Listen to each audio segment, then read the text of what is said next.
Gold trusted gold buyers తాకట్టులో ఉన్న బంగారాన్ని విడిపించి ఈ రోజు ఉన్న మార్కెట్ ధరకే కొనబడును. మరిన్ని వివరాలకు సంప్రదించండి 7771077720.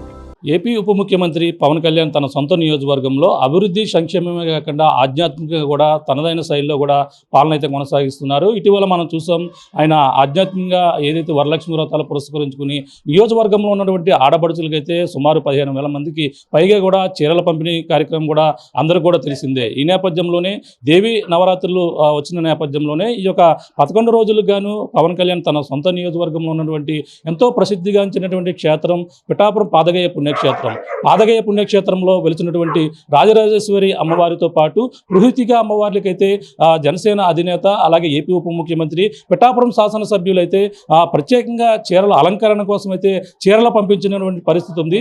11 రోజులకు గాను అలాగే 11 చీరలతో అలాగే బృహతి అమ్మవారికి 11 రోజులు కూడా 11 చీరలు మొత్తం 22 చీరలు పిఠాపురం పాదగయ పుణ్యక్షేత్రానికి అయితే ఆయన పంపించినటువంటి పరిస్థితి ప్రధానంగా ఉంది.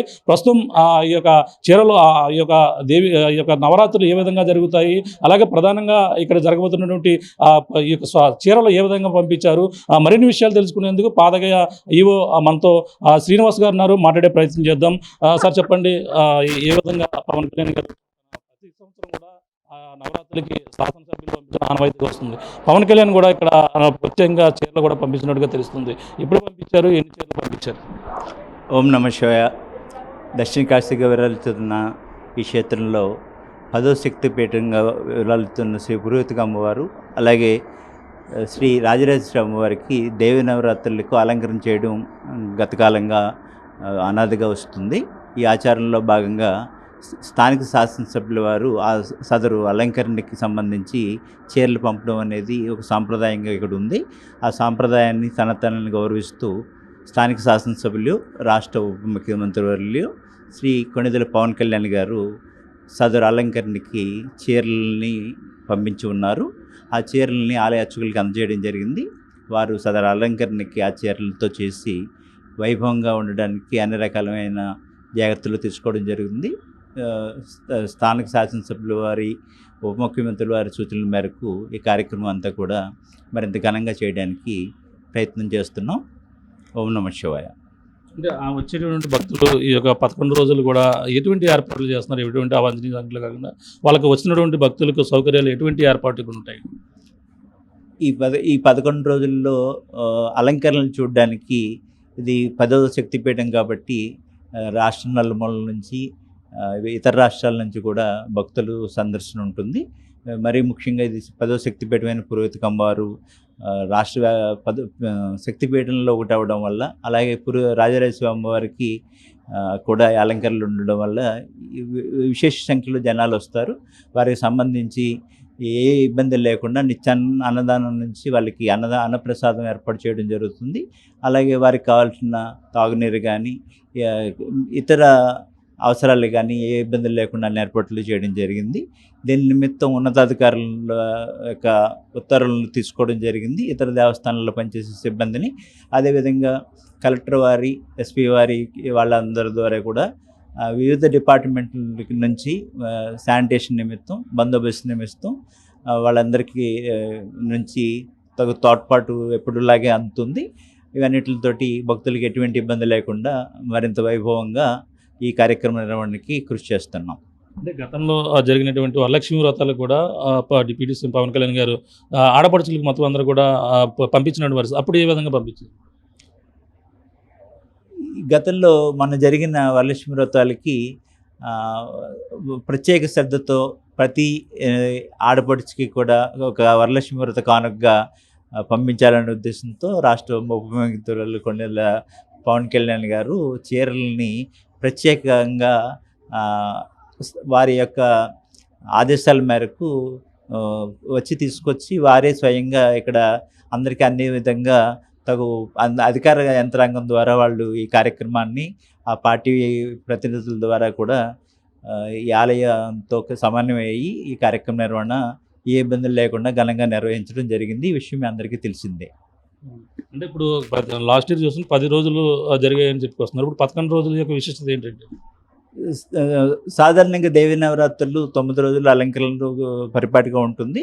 అయితే దీనికి సంబంధించి తెగులు మిగులు కింద ఈ ఈ తిథి ఉండే కార్యక్రమాల్లో పండితులు ఒకసారి 10 అలంకరణలు 11 అలంకరణలు కూడా దాని యొక్క పంచాంగాన్ని ఆధారం చేసుకుని వాళ్ళు నిర్ణయించడం జరుగుతుంది.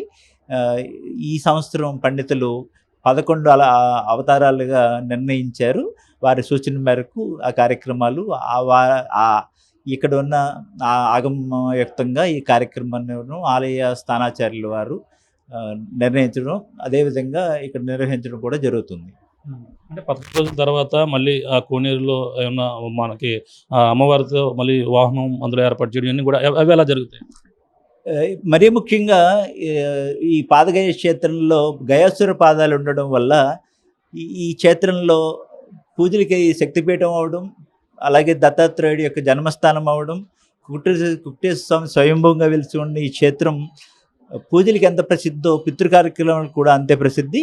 ఈ గయేశ్వర పాదాలు ఇక్కడ ఉండడం వల్ల ఈ పాదగయ క్షేత్రంలో పితృ కార్యక్రమాలు నిర్వహించడం కోసం రాష్ట్ర నలుమూలల నుంచి ఈ కాశీ తర్వాత కాశీగా దక్షిణ కాశీగా విరాజిల్లడం వల్ల ఎంతో వేల సంఖ్యలో భక్తులు వస్తారు. మరీ ముఖ్యంగా ఈ మహాలయ పక్షం అంటే గత 8వ తారీఖు నుంచి జరుగుతుంది. ఈ కార్యక్రమంలో చివరి రోజున దేవి నవరాత్రుల చివరి రోజున తెప్పోత్సవం అనేది ఘనంగా నిర్వహించడం ఆనవాయితీగా ఉంది. అదే ఆనవాయితీ కూడా ఈ సంవత్సరం కూడా కొనసాగించడం జరుగుతుంది. ఇప్పటికే చీరలు అన్నీ కూడా ఆలయాన్ని చేరుకున్నాయండి, పవన్ కళ్యాణ్ పంపించినాయి చేరుకున్నాయండి. అది ఆలయ అర్చకులకు కూడా స్వాధీనపరచడం జరిగింది. వారు వాటిని శుద్ధి చేసి ఆ కార్యక్రమం నిర్వహణకి వినియోగించడం జరుగుతుందండి. నమస్తే. ఈ పరిస్థితి అలాగే ఏదైతే ప్రతిసారి కూడా ఆ దేవి నవరాత్రులు 9 రోజులు జరుగుతాయో అలాగే తగులు మిగిలి ఏ విధంగా వచ్చిన నేపథ్యంలో ఈసారి అంటే 11 రోజులు అవతారాలు ఉన్న నేపథ్యంలో అమ్మవారి కోసం అయితే 11 చీరలు కూడా పవన్ కళ్యాణ్ 11 రోజులకు గాను, అలాగే పురోహితిగా అమ్మవారి 10వ శక్తిపీఠం అమ్మవారికి 11 చీరలు, అలాగే ఏదైతే రాజరాజేశ్వరి అమ్మవారికి 11 చీరలు కూడా మొత్తం 22 చీరలు కూడా ఇప్పటికే పాదగయ పుణ్యక్షేత్రానికి చేరుకున్న నేపథ్యంలోనే ప్రత్యేకంగా పవన్ కళ్యాణ్ దీనిపై క్షుణ్ణంగా అడిగి అమ్మవారికి ఏ రోజు ఏ కలర్ చీర ధరించాలి, అక్కడ ఏ విధంగా అమ్మవారికి అత్యంత అలంకరణ చేసి ఆ భక్తులకి కనువిందు చేసే విధంగా కూడా చూపించాల విధంగా కూడా చీరలు కూడా సెలక్షన్ కూడా చేసినట్టుగా కూడా తెలుస్తుంది. ప్రస్తుతం అయితే ఆ ఆలయ ఈవో పట్నం జగన్మోహన్ శ్రీనివాస్ గారు కూడా దీనికి సంబంధించినటువంటి నవరాత్రులకు సంబంధించిన ఏర్పాట్లు 11 రోజులు కూడా భక్తులకు ఎటువంటి అసౌకర్యం కలగకుండా వాళ్ళకు సంబంధించినటువంటి వచ్చిన భక్తులకు ప్రతిదీ మంచినీటి సౌకర్యంతో పాటు అన్నదానం ఏర్పాట్లు కూడా అందరూ కూడా ఉచితంగానే ఏర్పాటు చేసినటువంటి పరిస్థితి ఇక్కడ ఆలయంలో ఉన్నాయని కూడా చెప్పుకొస్తున్నారు. ఏదేమైనా చివరి రోజు ఆ యొక్క 11 రోజులు అయిన తర్వాత అమ్మవారిని ఆ యొక్క కోనేరులో కూడా ఆ వాహనంపై కూడా తెప్పోత్సవం కూడా అంగరంగ వైభవంగా నిర్వహించేందుకు కూడా అన్ని ఏర్పాట్లు కూడా పూర్తి చేశాయని కూడా చెప్పుకొస్తున్నారు. ఈ విధంగా పవన్ కళ్యాణ్ అయితే తన సొంత నియోజకవర్గంలో ఆధ్యాత్మికంగా కూడా సరికొత్తగా వినూత్న రీతిలో కూడా ఈ విధంగా కార్యక్రమాలు కూడా తను ఇక్కడ లేకపోయినా తను ప్రతిదీ కూడా ఇక్కడ ఉండి ప్రతిదీ కూడా వాళ్ళకి కావాల్సిన భక్తులకు కావాల్సినటువంటి ప్రతి సౌకర్యం కూడా ఏర్పాటు చేస్తున్నటువంటి పరిస్థితి. ఆ విధంగానే దైవీ నవరాత్రులకు సంబంధించినటువంటి చీరల పంపిణీ చేయడం అనేది కూడా ప్రతిసారి కూడా ఆనవాయితీగా శాసనసభ్యులు పంపిస్తారు. ఈసారి కొత్తగా పవన్ కళ్యాణ్ తన సొంత నియోజకవర్గంలో ఆయన రావడం గెలుపొందిన నేపథ్యంలోనే ఆయనకే స్వయంగా పంపించినటువంటి పరిస్థితి ప్రత్యేకంగా ఉన్నాయి. చీరలు కూడా అమ్మవారి అలంకరించిన తర్వాత ఏ విధంగా ఉంటాయి, ఏ విధంగా అందరినీ ఆకర్షిస్తాయని కూడా ప్రత్యేకంగా భక్తులైతే అలంకరించే చీరల కోసం అయితే ఎదురు చూస్తున్నటువంటి పరిస్థితి ప్రధానంగా ఉందని చెప్పాలి. ఇది కొనున్న తాజా పరిస్థితి. కెమెరా అనిల్తో ప్రకాష్, RTV, పిఠాపురం పాదగయ పుణ్యక్షేత్రం నుంచి.